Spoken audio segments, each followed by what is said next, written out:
এই চৌরাস্তায় এই অঞ্চলে আমাদের যে সমিল এবং বিশেষ করে যেই প্রায় 20টার কাছাকাছি আপনার বিভিন্ন গাড়ির গ্যারেজ মানে গ্যারেজ ছিল, যেখানে আপনার 3 ধরনের কার্যক্রম হতো।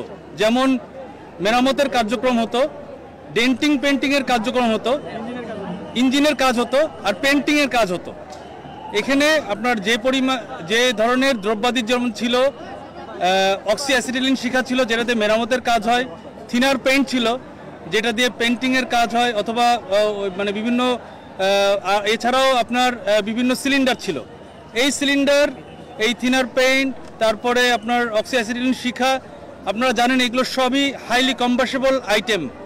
এখান থেকে আমরা খবর পেয়েছি 7:35 আমরা এখানে আসার পরপরই আধা ঘন্টার মধ্যে একটা বিস্ফোরণ হয় এবং এই বিস্ফোরণে চারিদিকে আগুনটা ছড়িয়ে পড়ে। আগুনটা এতটাই ভয়াবহ ছিল যে এটা আমরা আসলে বুঝতে পারছিলাম না যে কিভাবে কোন দিক থেকে কোন দিকে সোর্স আগুনটার, এটা আমাদের খুঁজে পেতে অত্যন্ত কষ্ট হয়েছে। এবং আমাদের প্রাণপণ চেষ্টা ছিল যে আমরা যেন আগুনটা ছড়াতে না দেই, কারণ এই গ্যারেজ এবং সমিলের আশেপাশে আপনারা দেখে থাকবেন যে 7 তলা 8 তলা হাই রাইজ বিল্ডিং, 10 তলা, এখানে যে পরিমাণ গাড়ির গ্যারেজ রয়েছে, এই গাড়ির গ্যারেজের একটারও কোনো মানে এই এলাকাটার পুরো আমাদের কোনো কমপ্লায়েন্স ছিল না।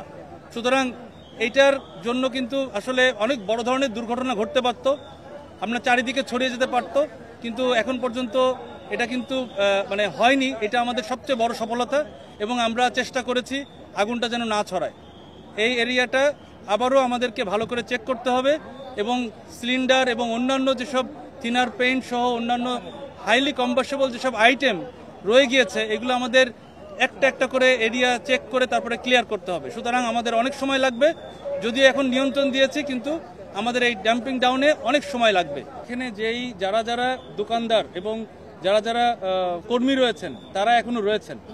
এটাই স্বাভাবিক যে তাদের যেহেতু একটা ক্ষয়ক্ষতি হয়েছে তারা ওই জায়গাটা ত্যাগ করছেন না, কিন্তু আমরা যতই বলছি না কেন ওনারা কিন্তু ওই জায়গাটা ত্যাগ করছেন না। এটাই আমাদের একটা চিন্তার বিষয়। বিস্তারিত এখন বলা যাচ্ছে না, এটা আনুমানিক আমরা বলতে পারবো প্রাথমিকভাবে। আমাদের সোর্স এটা তদন্ত সাপেক্ষ।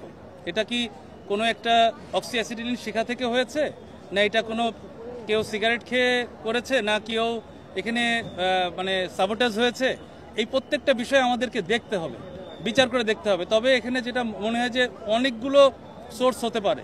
অক্সি অ্যাসিটিলিন শিখা বললাম, তারপরে থিনার পেইন্ট বললাম, তারপর সিলিন্ডারের আর বিদ্যুতের শর্ট সার্কিট থেকে হতে পারে।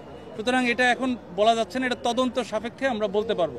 আমরা এখন পর্যন্ত কোনো আহত নিহতর সংবাদ পাইনি এবং আমাদের সবাই আল্লাহর রহমতে ভালো আছেন। এখন পর্যন্ত কোনো এরকম সংবাদ পাইনি। তবে ক্ষয়ক্ষতির পরিমাণটাও একটু আমাদের বিবেচনা করে বলতে হবে, কারণ এখানে কিন্তু একটা দোকানের ভিতরে বেসিক্যালি 2-3টা করে দোকান আমরা যেটা দেখতে পেলাম। এটা আনুমানিক আমরা যেটা বুঝছি যে খোলা চোখে যে এটা আনুমানিক 20টা দোকান পড়েছে, আর ওদিকে সমিল 2টা পড়েছে, এটা আমরা বুঝতে পারছি। যদিও সমিল আরোগুলো অক্ষত রয়েছে, তবে 2টা সমিল এখনো ধোয়া রয়েছে। আপনি যদি আমাদের এই ভিডিওটি ফেসবুক থেকে দেখে থাকেন তাহলে অবশ্যই লাইক, কমেন্ট ও শেয়ার করতে ভুলবেন না। আর যদি ইউটিউব থেকে দেখে থাকেন তাহলে অবশ্যই সাবস্ক্রাইব করে বেল বাটনটি বাজিয়ে দিন। এরকম আরো নিত্য নতুন নিউজ পেতে আমাদের সাথে থাকুন।